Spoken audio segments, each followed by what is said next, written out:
Hi friends, welcome back to my channel Streaming with Swarin, and today I'm going to stream about the most controversial movie of the year 2022, and the name of this movie is Kashmir Files.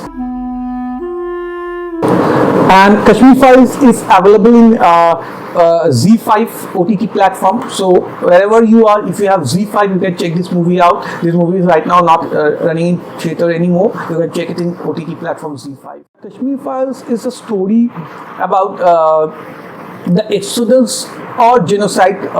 There are debates about these things.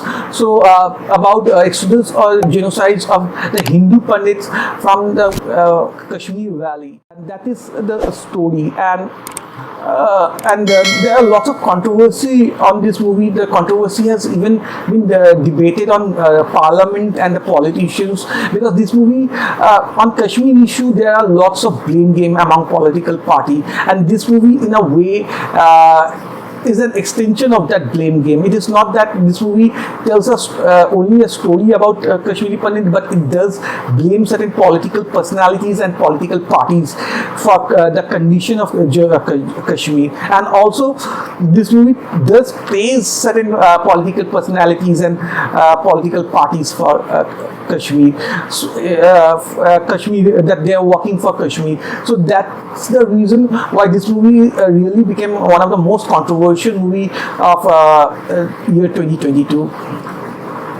There is also another controversy regarding the death scene shown of Captain Ravi Khanna, the Air Force officer. His wife was not ready to accept the way it was shown in the movie, and she even made a court case regarding this death. And the movie starts off with a cricket match scene that the boys playing cricket match and supporting India, and then there are people in Kashmir who are supporting Pakistan, and how that hate for India got so much that the young boy got beaten up badly. It was a nice start and to show the condition of Kashmir during the insurgency period, and then there are some really violent and gory murder scenes which takes place. Then there is another timeline, that is the present day India, where the character of Darshan, who plays the character of Krishna, comes, and now he is studying in a university, ANU, and then there he almost got like brainwashed by some social worker for political reasons, and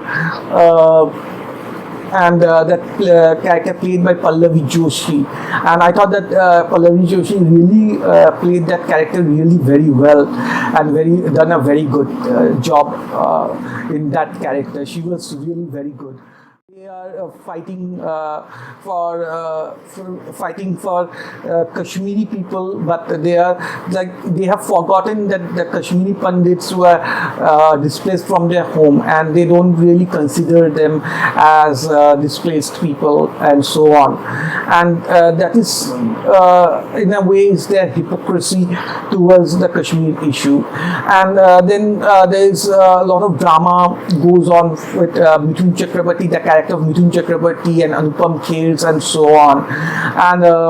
And then the movie suddenly started showing that Anupam is supporting the removal of Article 370, and he is very much want the government to remove Article 370 as soon as possible.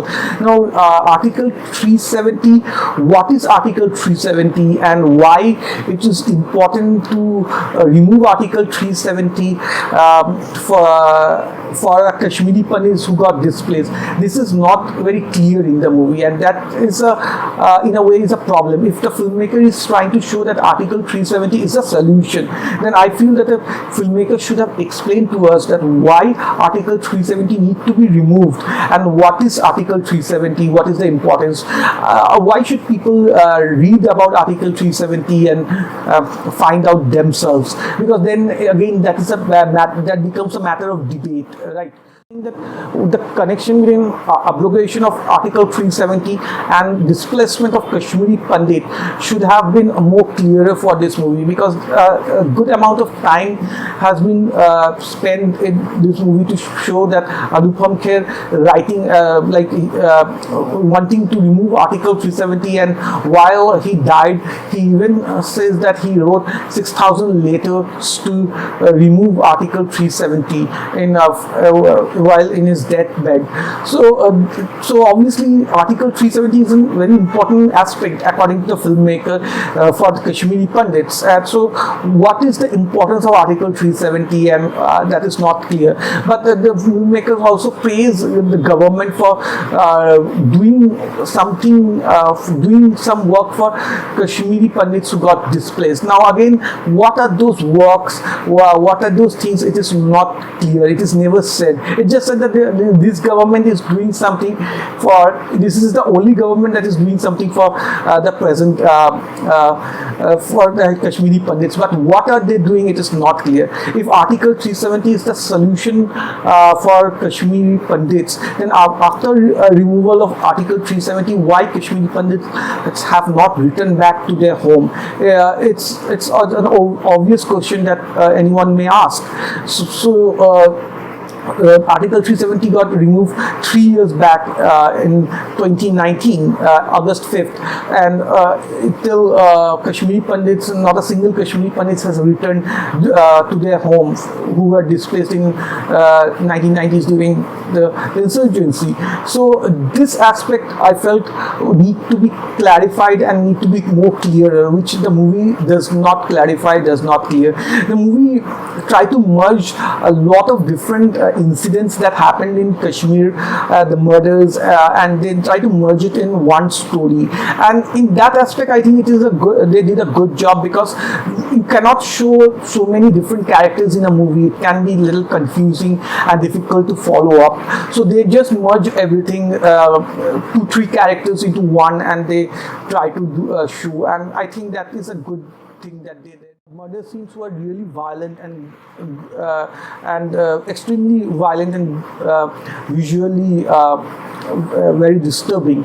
Some of the scenes, like the scene where the lady got cut off from the middle, I thought that it was not so well made as it could have been made, because I thought the scene was not well done. It just went a little far, and then they just kind of used not best effect. I thought it was used in that scenes, but in some scene, like the scene where the first murder take place with in the rice bag, that scene I thought was very effectively shown and very well made. Saying that this government is bad, they were doing bad, and this government is good, but the government that is good, what they did, it is not clear at all, and that is the problem. And they say that certain political parties and ministers took photos with certain people and all, but time to time various political parties has taken had meetings with lot of people, controversial people from Jammu and Kashmir, and it is not one political parties but different political parties. And this is where I think that the movie is slightly manipulative in nature, I felt, because it is trying to set a narrative that a certain political party and certain ideology is good for Kashmir, and because of certain political party, it kinds of blame it on them, and this blame game is what happening for so many years. And this movie is in a way is extending that blame game, and that I didn't thought that was a great idea for this movie.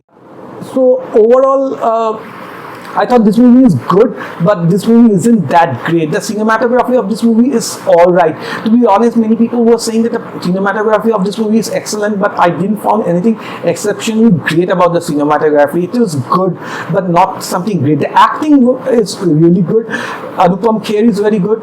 Mithun Chakrabarti is very good in this movie. Pallavi Joshi as the manipulative social worker who is trying to brainwash the guys. Whatever she was doing was excellent. Darshan Kumar, who was playing the Kashmiri guy, young Kashmiri boy who is trying to find his who was confused and he was trying to find his identity in a way, also did a good job. And overall, this, in that sense, it is good. The conclusion of this movie is again a little confusing, that what the filmmaker is suggesting for the conclusion, because the filmmaker made several claims in the final dialogues, which I cannot like in a way confirm what is correct and what is incorrect, because I don't know, to be very honest. But they made several claims, but it did not give any suggestions or anything like that, that what can be done or what is the solution in a way. The effect of this movie, obviously we have seen a lot of videos where people were giving hate speeches after watching this movie. So in a way, even if the intention of this movie is not to create hatred for other communities, filmmakers has said many times, but then the effect has been that, right?